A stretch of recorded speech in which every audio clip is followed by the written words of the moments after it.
नमस्कार मित्रांनो, मराठी माहिती खजिना या यूट्यूब चॅनलमध्ये आपले स्वागत आहे। संजय गांधी निराधार योजना व श्रावण बाळ योजनेच्या लाभार्थ्यांना आता मोठा फटका बसलेला आहे।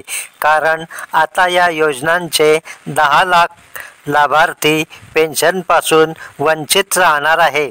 तहसीलदार जिल्हाधिकाऱ्यांनी या 10 लाख वंचित लाभार्थ्यांचे आधार प्रमाणीकरण केले तरच त्यांना यापुढील पेन्शन मिळणार आहे, नाहीतर त्यांचे पेन्शन आता यापुढे बंद करण्यात येणार आहे।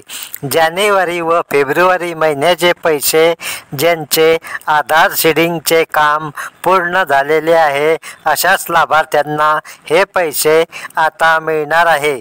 त्याविषयी एक महत्त्वपूर्ण बातमी आपण आजच्या व्हिडिओत पाहणार आहोत। त्यासाठी व्हिडिओ स्किप न करता शेवटपर्यंत नक्की पहा आणि तुम्ही जर या चॅनलवर पहिल्यांदा आला असाल तर चॅनल सबस्क्राईब करून ठेवा, बेल आयकॉन नक्की दाबा। चला तर मित्रांनो, आपण आता ही महत्त्वपूर्ण बातमी पाहूया। दिनांक 10 फेब्रुवारी 2025ची दैनिक लोकमतमधील ही महत्त्वपूर्ण बातमी आहे। संजय गांधी निराधार योजना आणि श्रावण बाळ निवृत्तीवेतन योजनेतील लाभार्थ्यांना आता आधार प्रमाणीकरण बंधनकारक करण्यात आलेले आहे। परिणामी राज्य सरकारने जानेवारी व फेब्रुवारीचे अनुदान अशा प्रमाणीकरण केलेल्या लाभार्थ्यांनाच देण्याचा निर्णय घेतला आहे। याचा फटका आधार प्रमाणीकरण नसलेल्या 10 लाख लाभार्थ्यांना बसला आहे। संजय गांधी निराधार अनुदान योजना व श्रावण बाळ सेवा राज्य निवृत्ती वेतन या दोन्ही योजनेतील लाभार्थ्यांना आधार प्रमाणीकरण करण्यासाठी गेल्या वर्षभरापासून मुदत देण्यात येत होती। निवडणुकांच्या काळात आधार प्रमाणीकरणाची अट न घालता सरकारने सरसकट सर्वच लाभार्थ्यांना लाभ दिला। मात्र आता दोन्ही योजनांसाठीचे निकष अधिक कठोरपणे राबविण्याचे ठरविले आहे।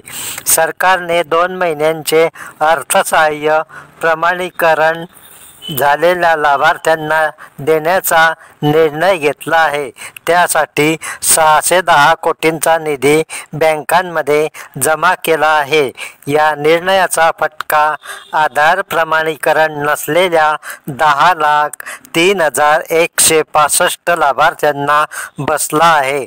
तर मित्रांनो, जानेवारी फेब्रुवारी महिन्यासाठी 610 कोटींचा निधी बँकांमध्ये जमा केला आहे। आता 2-3 दिवसातच हे पैसे ज्या लाभार्थ्यांचे आधार प्रमाणीकरण झालेले आहे अशा लाभार्थ्यांच्या खात्यात आता हे 610 कोटी रुपये जमा होणार आहे।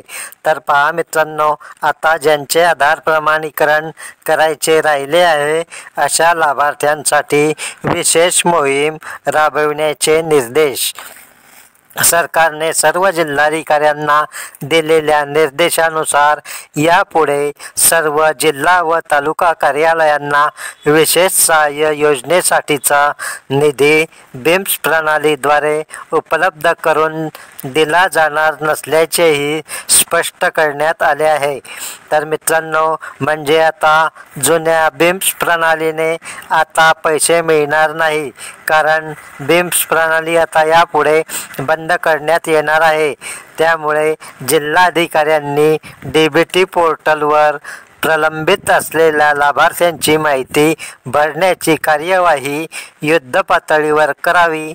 लाभार्थ्यांचे आधार अद्ययावत करण्यासाठी तालुका व मंडळ स्तरावर विशेष मोहीम राबवावी।